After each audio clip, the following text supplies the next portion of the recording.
convención en simple. Bienvenidas y bienvenidos todos a un nuevo capítulo de La Convención en Simple, en este estupendo programa donde junto a Alejandro hemos ido acompañando todo el proceso ya largo, pero que está finalizando, de la Convención Constitucional, ya en sus líneas y días absolutamente finales. La idea siempre ha sido aterrizar estos contenidos y especialmente ahora que hay un borrador mucho más armado. ¿Cómo estás, Alejandro, querido? Todo bien. ¿Todo bien? Todo bien, sí. Contento igual de que se vaya cerrando este proceso. Se va cerrando el círculo. Lo que sí quería preguntarte sobre eso. Lo que tenemos ahora ya armonizado es el texto final. ¿Hay que votar algo sobre esto? Sí, faltan los últimos ajustes. Ya. Esta última semana se van a votar algunas indicaciones, pero en el grueso son los artículos ya como quedaron. Ya. Además, es importante aclarar que las normas en términos de fondo no se podían modificar, son más bien armonizarlo, sí, ordenar la armonizar. redacción, Sí, poner capítulos, títulos, pero lo que hemos venido conversando de antes es más o menos lo que está en el documento final. Ya, pero una recomendación para todos aquellos que nos escuchan, si bien nosotros explicamos y bajamos los contenidos, ¿no?, del texto, es mucho más interesante leerlo ahora. Es más, comillas, leíble, es más fácil de leer este nuevo Sí, borrador está más de ordenado, Constitución. además son 380 artículos, así que disminuyó 200 casi menos. Sí, fue poco no, más. como 100 y algo menos, Ya. claro. Así que está más ordenado, más simple y claro, es más cercano ya a lo que finalmente se va a votar en el plebiscito, así que recomiendo leerlo, pero sobre todo recomiendo informarse, escuchar este tipo de espacio, programa. sí, leer, no quedarse Sí. con los puros eslogans, con las Exacto. caricaturas, porque obviamente uno escucha a veces muchas medias verdades o falsas noticias de lado y lado. Por decirlo lo poco, por decirlo bajo, imprecisiones por Exacto, ambos lados. Ya, exactamente. una vez más entonces junto a Alejandro Fernández, quien es abogado, director de la Fundación Pacto Social y más importante aún, es profesor de formación ciudadana del Colegio San Joaquín de Renca. Qué gran título. Sí, estoy muy orgulloso, muy contento de poder hacer clase en el colegio. Algo Además, así como primera la educación experiencia. cívica. Sí, exactamente. Muy interesante. Además, son cursos tercero y cuarto medio, así que están bien inquietos, muy interesados en el proceso. Buenísimo. Sí. Tan interesados como aquellos que nos escuchan, gracias por estar con nosotros. Vamos de inmediato entonces a recordarles a todos ustedes que no solo estamos por EMOL TV, sino que también somos un podcast. Nos pueden escuchar en la oficina, nos pueden escuchar en el transporte, nos pueden escuchar en la casa, donde ustedes quieran. Y los invitamos a hacer un zoom radiográfico entonces en los contenidos de la Constitución. Vamos con un gran tema, salud. Salud que siempre aparece dentro de las preocupaciones ciudadanas. ¿Cuáles son los principales cambios en materia de salud? Una pregunta breve, ¿no? Sí, hay hartas cosas, así que podemos ir de a poco, pero Vamos. lo primero, ¿qué es lo que dice hoy día la Constitución? ¿Qué incluye o cuál es el alcance del derecho a la salud? Perfecto. Hoy día la Constitución dice, reconoce el derecho a la protección de la salud. ¿Ya? Eso ya está establecido y habla principalmente del alcance, tiene que ver con acciones de promoción, protección y recuperación de la salud y Ujú. rehabilitación. Eso básicamente el alcance. Hoy día el borrador es bastante más extenso. Por un lado, incluye obviamente el derecho a salud, pero además incluye la dimensión mental, no solamente la dimensión Ya. física, que me parece interesante Sí. relevarlo. En términos de acciones también hace un largo listado de promoción, prevención, diagnóstico, tratamiento, habilitación, rehabilitación, inclusión, que a mí me parece que no es necesario entrar a ese nivel de detalle, porque además se puede quedar corto. Quizás el día de mañana hay otras etapas en el proceso, digamos, de salud y por lo tanto no creo necesario enumerarla. Y también establece que tiene que haber un sistema nacional de carácter universal, público e integrado. Sí, Ahí que eso es vamos lo que más se viendo ha discutido. en el detalle y como todas las otras normas que hemos visto otros días, tiene principios de equidad, solidaridad, interculturalidad, enfoque de género, etcétera, etcétera. Perfecto. Es decir, más extenso respecto de la Constitución anterior y que incluye algunos temas. Vamos con la siguiente pregunta. ¿Qué dice la Constitución actualmente y qué dice el borrador sobre la libertad de elección, que pareciera ser muy relevante? ¿Qué va a pasar con los famosos prestadores privados? Las ISAPRES. Sí, esto es súper interesante, había mucha discusión. Hoy día el texto de la Constitución reconoce expresamente el derecho a elegir el sistema de salud, sea este estatal o privado. ¿ya? Ok, Eso yo es puedo elegir como ciudadano, Sí, tú también. y constitucionalmente, o sea, no puede haber una política pública que elimine la posibilidad de elegir un sistema privado. Ya, Hoy ok. día, actualmente con la Constitución. En cambio, el borrador elimina ese derecho a elección y establece que podrá estar integrado por prestadores públicos y privados y que la ley va a determinar los requisitos para que los privados puedan participar. O sea, ya no necesariamente un sistema mixto como actualmente con salud estatal y privada, sino que asegura que haya salud estatal respecto a la privada, podrá estar en la medida que cumpla con las condiciones que fije después la ley. Y eso fije después la ley va a ser en qué periodo. No establece un periodo. No Sí, establece así un que, periodo. claro, es buena tu pregunta. Claramente esto debería, mientras no haya una ley nueva, debería en un periodo transitorio, ¿cierto? Porque obviamente si decidiera, por ejemplo, eliminar a los prestadores con fines de lucro, Mm, sería una cuestión súper dramática y con efectos muy graves. O sea, entonces ahí hay que tener todo ojo porque la verdad que el sistema público hoy día se apoya mucho en el sistema sí, privado. pues. ¿Ah? No, Mm. no es solamente la gente que tiene ISAPRE, sino también desde el propio sistema de FONASA también hay mucho apoyo, mucho uso de cama, etcétera, desde del sector privado. No solo eso, de consultas de ciudadanos Exacto. que efectivamente teniendo FONASA reciben su prestación, ¿cómo se llama?, a través de los sistemas privados. Ya, pero deja hacerte una subpregunta acá. Sí. La siguiente, que mucho se discutió sobre este con fines de lucro, sin fines de lucro, porque en algún momento hablaron de que no podían estar los prestadores privados, no podían participar en este sistema con fines de lucro. Eso quedó entonces abierto al legislador, pero no se Eso prohíbe. no se prohíbe expresamente, se dieron cuenta de los efectos. Bueno, y acá hay algo bien importante, además del podrán estar los prestadores privados, lo que queda clarísimo, no discutible, es que se eliminan las ISAPRES como tal. ¿Ya? Porque hoy día la cotización puede ir al sistema privado, la Sí, ISAPRE sí, o a FONASA, se establece que estos fondos de cotización solamente pueden ir a un sistema público. ¿Ah? ya. Por lo tanto, con eso inmediatamente eliminas la posibilidad de la ISAPRES tal cual como existen hoy día. Ya. ¿Tendrá consecuencias sobre el sistema público esto? Porque muchos dicen, no vayamos a nivelar a un sistema de peor calidad para los pacientes. Lo que hoy día se está exigiendo, creo yo, por parte de los ciudadanos es una mejor atención y una atención más rápida probablemente en los sistemas de salud. Sí, esto yo creo que es bien relevante esa pregunta. Hoy día hay más de 3 millones de personas que están en el sistema de ISAPRE. ¿Ah? Y si tú, claro, terminas con el sistema de ISAPRE, esas 3 millones de personas se irían al sistema público, ¿ah? Automáticamente, Ujú. ¿cierto? Obviamente, por un lado uno podría decir que aumenta la cantidad de recursos, ¿cierto? Uno puede decir, ya, pero la, Ok, la salud pública va a tener el más pozo recursos. va a ser más grande. Exactamente, Ujú. pero también tienes que absorber una cantidad de personas muy alto. ¿Ah? Y eso obviamente yo creo que puede tener, digamos, efecto en la lista de esperas, por ejemplo. O sea, ya hay una lista de espera importante, 3 millones de personas más claramente lo agrava. Y por otro lado, claro, una respuesta también uno podría decir que muchas personas pueden contratar aseguradoras, ¿cierto? Seguros privados. Seguros privados de salud, lo cual en parte es cierto, pero primero es una cosa que podrán hacer las personas con más plata, ¿cierto? No el 20% de la gente hoy día, no esos 3 millones, por lo tanto pasa a ser algo más exclusivo. Y por otro lado también los seguros consideran tu situación de salud, ¿cierto? Tu edad, otros elementos. Sí, Por lo sí, tanto, no toda persona se podría pasar. Es una persona, no sé, imagínate a alguien de 65 años que tiene ciertas enfermedades, esa persona, la aseguradora, yo diría que lo más probable es que no lo va a aceptar y por lo tanto se va a ver obligado a quedarse solamente en el sistema público. yo creo que ese es uno de los grandes temas, porque hoy día la preexistencia está en la mente de todos nosotros que somos pacientes, porque todos somos pacientes, ¿no? Y usuarios de un sistema de salud, sea público o privado. Y Exacto. esa preexistencia, ¿no? De ya tengo algo, no me van a recibir en otra parte, una de las grandes discusiones o problemáticas. ¿Alguna otra innovación? Entiendo que incluye la medicina tradicional. Sí, es interesante esa incorporación. Hoy día algo de eso existe, pero bien acotado. ¿Ah? Yo, de hecho, yo estuve en una comunidad aymara y tenían ciertas como incorporaciones Ujú. culturales, medicina tradicional.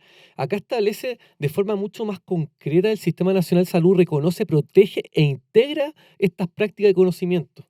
Esto a mí me parece que va bastante lejos, porque si piensas al sistema de salud tradicional, se le exigen un montón de estándares, ¿cierto? Un remedio tiene que pasar por certificación, las vacunas, un doctor también tiene que Sí. cumplir. En cambio, acá entra como automáticamente sin pasar por ningún filtro de validación científica. Y eso igual parece complejo y también puede poner en riesgo la vida de las personas. ¿Ah? Yo creo que en eso podría considerar algún elemento intercultural, pero creo que va lejos al integrarlo automáticamente solamente por el hecho de ser medicina tradicional. Ya, tú pondrías ahí un punto suspensivo sobre ese Sí, punto sí, absolutamente. de Yo creo que medicina hay algo tradicional. que mirar, sí. Ya, ahora yo confío aquí en los pacientes. Yo creo que los pacientes más acostumbrados tal vez a las medicinas más tradicionales van a seguir en sus mismos sistemas, ¿o no?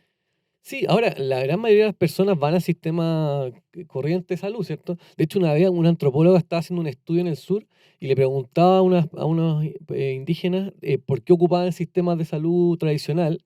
Y se encontró con la sorpresa que le dijeron que lo hacían porque los caminos estaban nevados y no podían bajar al consultorio, al CEFAM. O sea, no era un tema de elegir la alternativa, sino que entre no tener ningún De acceso a acceso. salud y al menos hacer algo de medicina tradicional usaban eso. ¿Ah? En ese sentido, también los pueblos originarios en forma prioritaria van al sistema de salud convencional. Claro, Mm, podrían convivir, dices tú, pero más regulados. Vamos Sí, a los principales cambios en materia de seguridad social, ¿te parece? vamos. Partamos por aclarar, ¿qué incluye la seguridad social? No es solo pensiones, ¿o sí? Sí, eso es bien importante, porque siempre cuando se habla de seguridad social se piensa en la AFP, Mm, ahí es el sistema de pensiones, pero incluye también, por ejemplo, el pre y postnatal, los accidentes de trabajo, seguro de cesantía, todo eso tiene que ver con seguridad social. ¿Y por qué es importante? Porque si tú, por ejemplo, quisieras eliminar los prestadores privados de la AFP, no solamente estarías eliminando la AFP en seguridad social, sino también eliminarías, por ejemplo, las cajas de compensación o las mutuales, que también juegan un rol importante. mm. Entonces, es bueno saber que esto es mucho más amplio que solamente pensiones. Ya, no discutimos solo si esto es de pensiones y si las AFP los han hecho bien o mal o tienen que desaparecer del sistema o modificarse, etcétera. Además que yo creo, no sé, esta es una opinión personal, que siempre uno de los grandes temas complejos con las AFP es que se ha asumido que es el sistema de pensiones. Si es una herramienta la Eh, AFP desde el sistema de Exactamente. pensiones, la debilidad está en el sistema propio. Hoy día existe el pilar solidario. Exacto, de hecho. Vamos con lo siguiente. ¿Qué dice la actual constitución y qué dice el borrador respecto de seguridad social? Sí, hoy día está reconocido el derecho a la seguridad social. Acá en este caso no se establece la libertad de elegir, eso es importante. Lo que establece la Constitución actual es que estas prestaciones de seguridad social se pueden otorgar a través de instituciones públicas o privadas. O sea, lo que hace es dejar abierta la posibilidad que la Ya. ley después establezca sistemas como la AFP o como la pensión básica solidaria. Eso básicamente. Por lo tanto, no hay libertad de elegir, por lo tanto, las AFP no están hoy día protegidas constitucionalmente. Eso igual es importante tenerlo en cuenta. Lo otro interesante es que habla de pública o privada. En ese caso, público lo hace sinónimo como de estatal. Y Mm. esto te digo es importante porque muchas normas en el proyecto habla de público y uno no sabe si está incorporando o no lo privado. Pareciera que en algunos casos se entiende como sinónimo y por lo tanto cuando se refiere a público uno tendería a equipararlo a lo estatal. Lo ¿Qué entiendo. establece hoy día? El borrador establece un sistema de seguridad social público. ¿Ya? Y ahí Así viene, de sí, amplio. y ahí viene la duda, obviamente, qué significa este sistema de seguridad social público, porque podría entenderse solamente estatal, pero en ningún caso expresamente, y ahí voy pasando a las siguientes preguntas, termina con la AFP. No lo hace constitucionalmente, eso es Mm, mm. importante.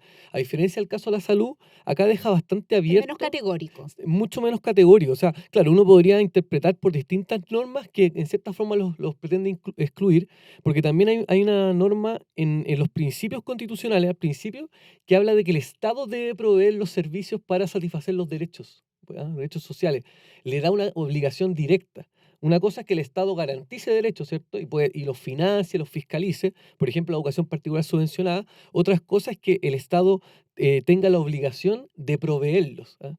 Bajo esa Mm. interpretación, más el sistema social, de seguridad social público, más los principios de solidaridad u otros principios que establecen, uno podría llegar a concluir que las FPs queden fuera, pero la verdad que no hay ningún Ya. tipo de exclusión explícita. O sea, en el texto, en la lectura del texto actual, no podemos decir que las AFP se acaban o no seguirán existiendo, así Así tajantemente. tajantemente no, uno puede ver la voluntad política de muchas personas de ciertos sectores, pero en ningún caso se terminan constitucionalmente. Ujú. Una de las preguntas que hemos hecho desde los medios de comunicación es ¿cuánto vale esto? Y ahí te pregunto si hay algún tipo de indicio respecto de cómo se va a financiar el ámbito de la salud o este sistema. Sí, eso, bueno, esa es la pregunta del millón en general respecto a Mm, la propuesta constitucional. Sabes que hay más de 100 derechos que enumera el texto. Y uno puede decir que es positivo que enumere muchos derechos, pero la verdad que finalmente no permite priorizar. Y si uno tuviese que financiar esos 100 derechos, claramente no tenemos los recursos. Hemos Y acá, hablado de esto, ¿no? Y del catálogo de derechos eh, sociales, que exacto. efectivamente hay muchos más derechos sociales reconocidos en este borrador de constitución que en la actual, pero la pregunta es siempre, si los recursos son escasos, bueno, ¿cómo vas a priorizar eso? Debiésemos pensar que salud estaría dentro de los primeros. Sí, exactamente, es de las prioridades, pero de hecho hoy día lo es de los presupuestos más altos. Hoy día lo que establece el texto de borrador es que se debe financiar tanto con las rentas generales, ¿cierto? Con los impuestos que uno ¿Impuestos? paga, y también se puede financiar con cotización pública. Son con los dos tipos de ingresos, pero la verdad que no queda claro, finalmente claro, cómo se puede sostener ese sistema de pensiones, y uno diría que ahí tiene que ver mucho más con la política pública, con las leyes, que con las constituciones.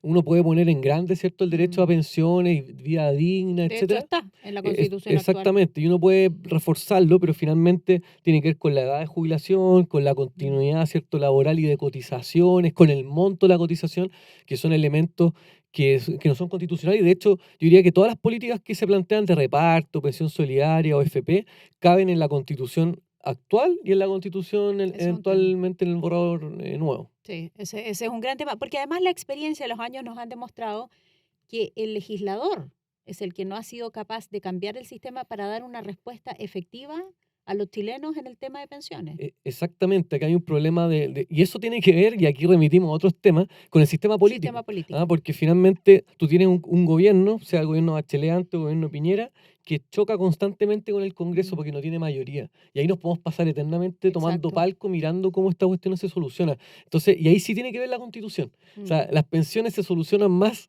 mejorando el sistema político, haciendo que pueda negociar el presidente con los congresos para sacar leyes, que con ponerlo con letras mayúsculas en grande, vida digna, incluso poner los montos como alguna vez se propuso. claro, porque como bien ya tú me enseñaste, las constituciones están hechas para que los gobiernos de izquierda, derecha, de centro, de donde sean, puedan ejecutar sus programas de gobierno con Exactamente. relativa tranquilidad, que tengan un sistema político donde efectivamente las partes puedan conversar. Última pregunta del Ujú. capítulo. ¿Serán heredables los famosos fondos? Esa es la clásica pregunta. Y Ujú. de hecho, claro, la heredabilidad tiene que ver también con Con la propiedad, la ¿cierto? Con el tema propiedad, de si claro. pueden ser expropiables. Primero, respecto a los expropiables, suena un poco ilógico porque el Estado tendría que pagarte por lo que te está quitando, ¿cierto? Sí, Porque claro. una expropiación requiere pago, ¿cierto? Ujú. Entonces no tiene mucho sentido si te expropian plata, te tiene que pagar plata, que es básicamente lo mismo, sino que más bien lo que se ha discutido es si se nacionaliza. Que ese concepto se entiende en general como quitar los fondos pero sin pagarlos, ¿ya? Y ese es el temor que muchas veces se ha tenido. No hay nada de eso a nivel constitucional.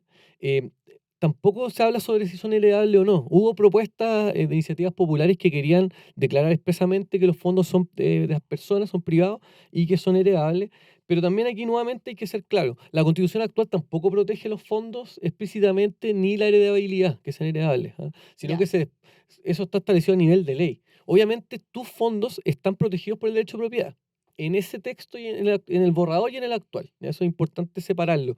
Lo que sí hay una norma que acá da para distintas interpretaciones. Yo Léemela. diría que acá, como muchas cosas que estamos viendo en la discusión, y las constituciones son muy, muy interpretables. ¿Ah? De hecho, tú puedes pensar, por ejemplo, el caso del aborto, ¿cierto? El Tribunal Constitucional alguna vez interpretó que la píldora del día después era inconstitucional. Sí. Hace pocos años, en cambio, permitió que el aborto en 3 causales pasara, digamos, el filtro Se constitucional. despenalizara. Exactamente, entonces tú te das cuenta que al final los textos son muy interpretables y uno ve que se interpretan de lado y lado dependiendo un poco de las conveniencias. Acá lo que establece una norma dice: los recursos que financian la seguridad social no podrán ser destinados a fines distintos que el pago de los beneficios que establezca el sistema. ¿Ya? ¿Cómo se puede interpretar? Claro, algunos interpretan que no puede ser objeto de otros fines, de usar esa plata para otras cosas, podría ser que no sea heredable. Ya, Ya, ok, podría entender. porque solo se usa para proteger eh, socialmente a las es- personas que están pensionadas. Exactamente. Entonces, claro, si una persona se muere y tiene pensiones, en principio el hijo que es más joven no está accediendo a pensión, no debería heredarlo. Esa es una interpretación. Y la otra también que se ha dicho es que no se podrían invertir esos fondos, porque claro, si dice que los fondos solamente se pueden pagar, usar para pagar los beneficios. Yo tengo dudas de eso, porque habla además, deja amplio, dice los beneficios que establezca el sistema. Por lo tanto, esos beneficios que establezca el sistema eventualmente podrían ser beneficiarios los hijos de una persona. Entonces, yo creo que queda amplio. Lo que yo sí entiendo que tiene el espíritu de esa norma es protegerlo de los políticos. Sí, ¿Ah? Porque sí, eso sí es sí, muy peligroso. sí. Es mucha plata la que se puede acumular por pensiones y puede pasar que un político o algún administrador público quiera utilizar esos recursos para otros fines distintos a las pensiones. Entonces yo creo que eso sí es indiscutible respecto a lo otro. Como decía, depende de la interpretación que se quiera dar. No, y solo piensa en la discusión de los famosos retiros del 10%, aquellos que se pudieron ejecutar, aquellos que no. Bueno, era plata que estaba, comillas, destinada para cualquier otro fin que no fueran las pensiones.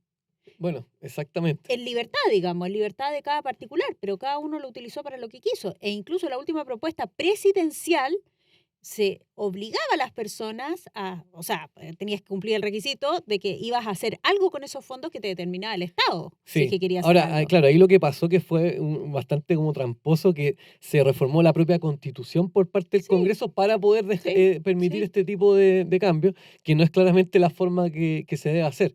Pero sí sirvió para evidenciar que los fondos existían y que eran de uno. A eso ¿Ah? Yo me voy. acuerdo, nuestro ex vicepresidente Baza dijo una vez: esta plata no va a estar, se van a dar cuenta que ese recurso no existe, y la verdad que existían y varios pudieron acceder a esas plata. Y además se lleva muchos años inculcando, ¿no?, en las personas que esos fondos efectivamente eran propiedad de cada uno de nosotros o son propiedad de cada uno de nosotros. Alejandro, llegamos al final. 1.000.000 de gracias por esta cantidad de contenido, por analizar junto a nosotros el borrador de la Constitución en dos temas de importancia plena, ¿no?, como son la salud y también la seguridad social o seguridad previsional. Ya nos explicabas tú que no es exactamente lo mismo, es un conjunto más grande. Disponible en nuestro programa On Demand a través de Emol TV, también de Spotify, bueno, y de la Fundación Pacto Social, que está ahí con todas sus Sí, redes también. sociales, y por supuesto este es un espacio apoyado por la Cámara Chilena de la Construcción. 1.000.000 de gracias, que te vaya Muchas bien en gracias a clase. ti, Sole. Chao.